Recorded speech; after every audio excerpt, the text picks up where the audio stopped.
భార్య నా భర్త ఈ రకంగా చేస్తుందని చెప్పి భార్య కంప్లైంట్కి వెళ్ళింది.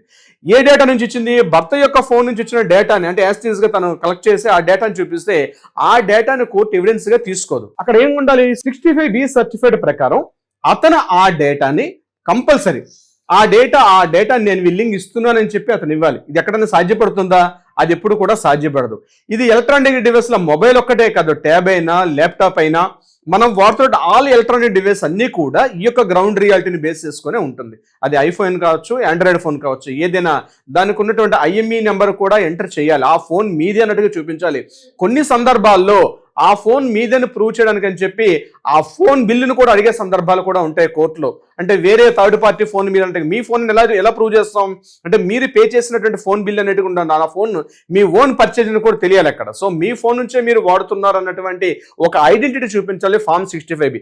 కొన్ని సందర్భాల్లో కొంతమంది ఏం చేస్తారంటే డేటా స్టోరేజ్ ఫుల్ అయిపోయిందని చెప్పి కొన్ని సందర్భాల్లో పెన్ డ్రైవ్ లో లోడ్ చేయడము లేదా వేరే స్టోరేజ్ లో కూడా స్టోర్ చేయొచ్చు. అటువంటి సందర్భాల్లో కూడా కోర్టు ఆ పెన్ డ్రైవ్ లో స్టోరేజ్ చేసిన లేకపోతే ఇతరత్ర ఏదైనా క్లౌడ్ స్టోరింగ్స్ లో కానీ అక్కడ స్టోరేజ్ చేస్తే వాటిని కూడా తీసుకుంటుంది.